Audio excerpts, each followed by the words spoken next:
What's going on, guys? Top Tier Gaming here, and today I am bringing the updated version of my Harpie Lady deck list for the new March 2021 format. And yeah, there's definitely been some changes since my last iteration. People left some comments on it, and some of the ideas I had already done for this updated list, just hadn't uploaded it yet, but the feedback was really good either way, and I really enjoyed reading it. And yeah, some of the changes that people mentioned are actually in here because I'd already done it, but I was waiting for the new format to update this list, and I sort of left comments sort of explaining that.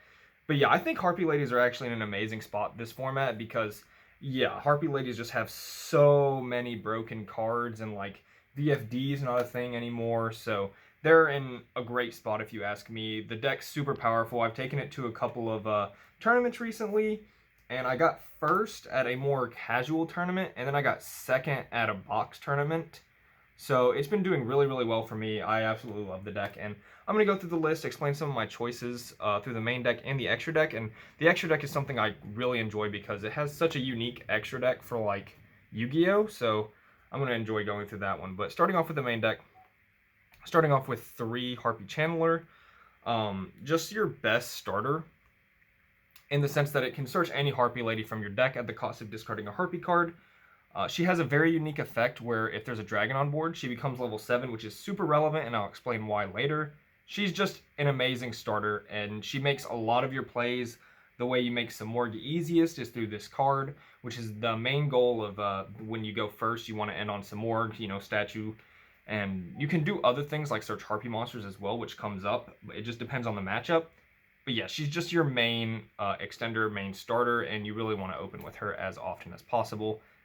But there is the other starter of the deck, which is the 3 Perfumer, who is honestly equally as good. You could argue which is better because Perfumer doesn't need anything else in your hand to resolve. On summon, she's going to search a spell or trap card that lists Harpie Lady Sisters in its text. Usually Elegant Egotist, it just depends how you open because sometimes you need the field spell as well. But while Channeler needs a Harpie card to discard, Perfumer just does it. She is going to be a starter and make a play on her own, but she doesn't make Samorg on her own, which is where the argument I think comes up on which is better. However, they're both starters. It means you have 6 really powerful starters, which is great for the deck. They both try to turbo you to Samorg, or try to, if you're going second, try to turbo you into usually Utopia double for game. This is one of the best Utopia double decks, if not the best Utopia double deck in the entire game of Yu-Gi-Oh! So that is a main goal going second, is just OTK with that, and both of them can get you there going second, and they're just amazing starters. 2 Harpist. Harpist is something I had at 3 of in my previous list. It's definitely down to 2 because essentially, while it isn't a very, it's a very amazing Harpie to open, especially with Channeler, because it will scarm you a search at end phase. It's just a normal summon that's not a starter. It doesn't do anything on its own. So you don't want to open multiple copies ever, and you don't always want to see it. However, it is very good for searching things in a more grindy game or a slow start, just to make sure you see your starters on the following turn. So 2 Harpist at the bare minimum. And then we play 1 Harpie Queen. Some people were telling me to take this out, and there's just this card's too good. It's essentially just another copy of Hunting Ground and another Harpie name by having Harpie Queen in its name. But it's just better terraforming. And in situations like Subterra Guru is a deck right now where they're just setting a bunch of back row and summoning really annoying cards. And there's some lists that were playing Inspect Border. Harpie Queen is 1900, which means with the field spell up, she's 2100. So you could just play the field spell, summon Harpie Queen, pop a back row, and then swing over Inspect Border with 2100 attack.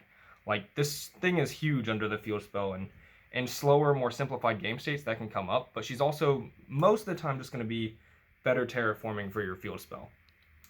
Then I run 1 Oracle. This was the big change from last list. I had Harpie Dancer in this slot. And it had to become Oracle because Oracle is just honestly the better card. She can be an extender if you control a high-level Channeler or you control Cyber/Harpie Lady. So that is very important because sometimes extending is just how you gotta get to Samorg. But also during the end phase, she recycles a card with Harpie Lady Sisters in its text from your graveyard to your hand. This deck can gain a lot of advantage during the end phase. You have Samorg, Hysteric Sign, Oracle, Harpist, you can end up going like +5 or +6 at end phase, and it's where you're going to gain a lot of your advantage for the following turn. And that's because Harpies have some broken cards that you just can't be allowed to search in your main phase. So yeah, Oracle, very, very good. You can just special summon it off Channeler. Like, pitch Harpist for Channeler, special Oracle is just a super good like follow-up play. So yeah, the one Oracle because she can be an extender, and she's just overall better than Dancer. And then 3 Harpie Lady. I feel like I also have to explain this because so many comments were, why not play Harpie Lady 1 and like Cyber Harpie Lady? And that's just because Harpie Lady's straight up better because of a few cards. Unexpected Die is a big one because Unexpected Die special summons her for free if you control no monsters. So Unexpected Die becomes like an extender and a starter. It's super good. And the most important thing is Imduck in the extra deck is a dragon that takes a normal monster to make. So you can make Imduck, and like say you Unexpected Die Harpie Lady, you make Imduck, and then you can summon Channeler, discard a card, special Perfumer, discard a Harpie card specifically, special summon Perfumer, and then since Channeler is level 7 because you control a dragon, Perfumer will actually search 2 different spells. So that is very, very powerful. One of your strongest like opening plays is to be able to make Imduck with Harpie Lady first, and then go through your Channeler play. So Harpie Lady is just overall better in just about every single way than Harpie Lady 1 and Cyber Harpie Lady. And most of the time you're just going to use these as extenders anyways, and like either link material or Xyz material. So it doesn't really matter if like Harpie Lady 1 is the better individual card. For what the purpose of like the deck is, Harpie Lady, the normal monster, is just so much better than the others. And then we have 1 barrier statue, just, you know, very simple. Some word, go first, summon barrier statue. It's very, very strong. You back it up with Cyber / Harpie Lady or Featherstorm, and it can be very hard for your opponent to do anything, and then you just OTK them next turn. And then 2 Alpha Master of Beasts. So this is a more go first list for Harpie Lady. You can build it very hard, go second, because honestly that's where the deck shines in a lot of situations, but some more makes the deck have a great go first as well.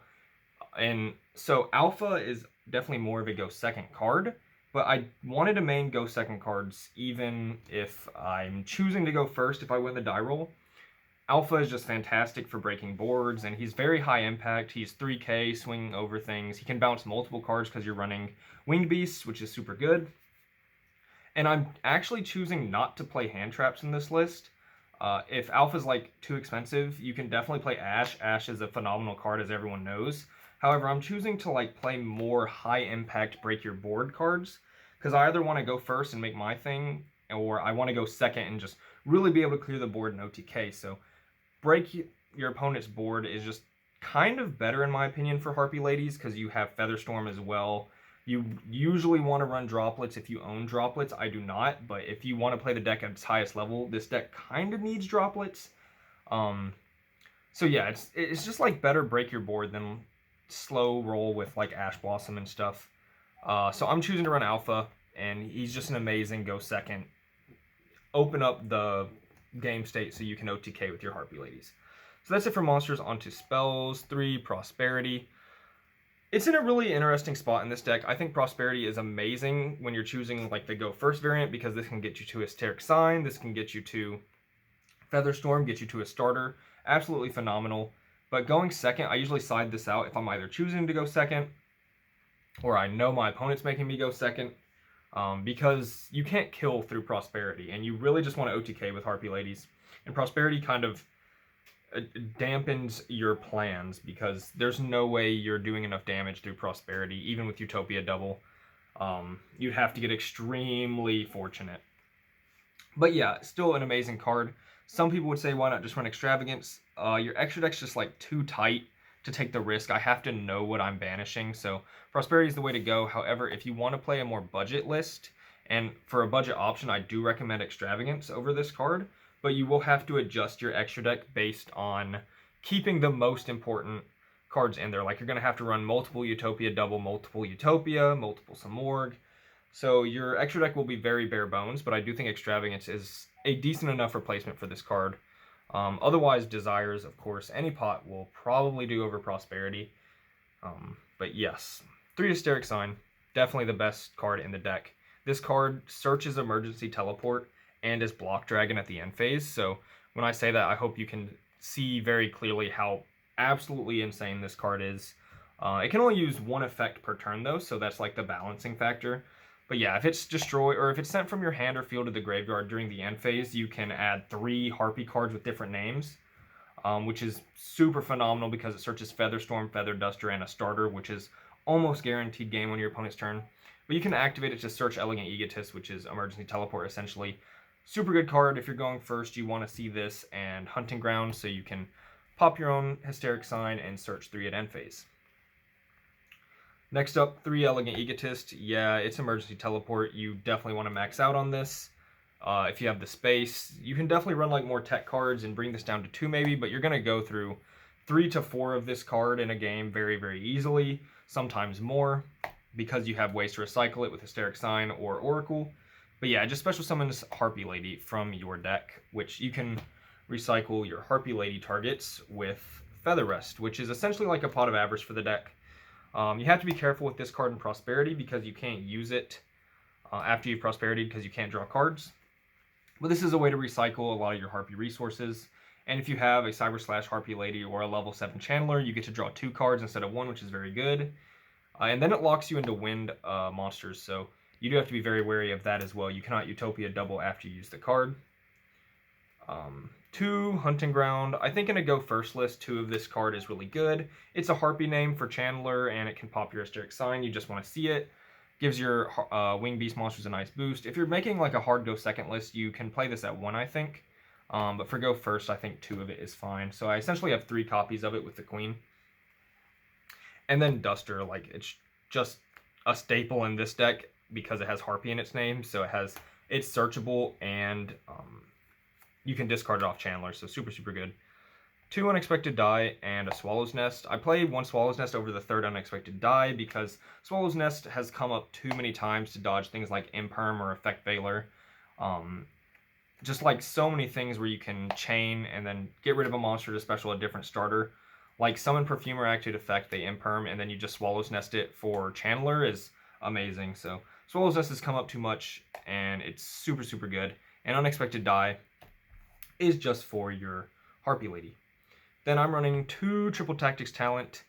This is also super expensive, so you can play like Cosmic Cyclone over this, because I think that card's super good this format because of Schism, Tidying, so many good cards you need to get rid of. I'm playing Tactics because it's good going first or second. It's a very break your board card. You give your opponent plenty of opportunities to try and interrupt you. So I think Tactics is really good in this deck if you do have it. But it might come out for Droplets when I do get Droplets, because I think this deck really needs Droplets. 1 Called By, 1 Monster Reborn, and 1 Utopia Double. That's not the name of this card. Double or Nothing. It's like the best card in the deck, but also terrible, as everyone knows. And then 3 Featherstorm. Definitely just like a super powerful card. It's Azathoth and the form of a hand trap, and it's searchable, and it can search Feather Duster. Gosh, like talking about this card makes me realize how obscenely overpowered it is. This is how you're gonna win like 90% of your games. I've won so many games just because of this card. Honestly, it's a little too powerful. I think if Harpie Ladies ever broke into the meta, this card would be banned or at 1 very, very quickly. It's obscene. It's super, super powerful, and yeah, it's honestly the reason Harpie Ladies, I think, can play. Yeah, and it's just super, super good. So definitely want to maximize 3 of that, because that is how you're going to win a lot of your games, is Featherstorming people and just telling them they can't play Yu-Gi-Oh! So on to Extra Deck. I really like this Extra Deck because it just seems so unique. Like the cards you're running in it are so different from other decks that, I don't know, I really like it. But yeah, I'm going to go through them. 2 Cyber / Harpie Lady. Yeah, it's just like your main synchro. You do not need a tuner to summon this card. I saw some people were confused by that. If you're synchro summoning her using a Harpie monster, you can treat a Harpie monster as a tuner for her synchro summon. And yeah, she's just another, like, she's an interrupt, and she's very, very good. Definitely a first turn play sort of card, and very good going second as well. 1 M-Duck for the aforementioned Harpie Ladies. 1 Harpie Conductor. I think that seems pretty reasonable. You're playing Harpies, so this card comes up. 1 Pentastag for Utopia plays. And then 1 Nightmare Unicorn, just a generic link 3 that can be an out to things. And then 1 Farigite.